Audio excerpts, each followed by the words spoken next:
Mi-surrender ang suspitsado sa pagpusil patay sa 47 anyos nga taxi driver nga si Johnny Burdas, residente sa barangay Bangka, Lapu-Lapu City, human nga giungo kuno siya sa espiritu sa biktima. Gipadayag ni Police Lieutenant Colonel Christian Torres, tigpamaba sa Lapu-Lapu City Police Office, nga ang 30 anyos nga lalaki, residente sa sitio Kakunsur, Barangay Mactan, ni presentar sa Mactan Police Station. Kuyog niya ang yang auntie sa pag-surrender. Gibutyag nga ang suspect, amigo sa 16 anyos nga babae, nga ni angkon nga gipanamastamasan siya ni Burdas. Ang maong babae temporaryong nagpuyo sa Barangay Mactan uban sa iyang minor de edad nga uyab. Matod sa investigasyon, ang 16 anyos misulti sa iyang mga barkada nga gilugo siya sa taxi driver. Nagplano ang suspect nga pusilon ang biktima ug miuyon ang mga kauban. Isabot nga makikita sa biktima ang babae sa sitio Kaisko. Didto gipusil si Burdas human mohatag og signal ang babae sa gunman. Gikuha usab ang wallet ug cellphone sa biktima apan gitumbok ang gihimo ra kining paagi aron ipakita nga tulis ang motibo. Sayod ang pamilya nga kaybaw sila sa relasyon apan nagpakahilom lang.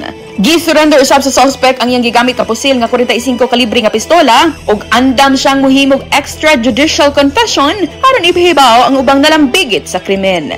Kasong murder o illegal possession of firearms ang giatubang karon sa suspetsado.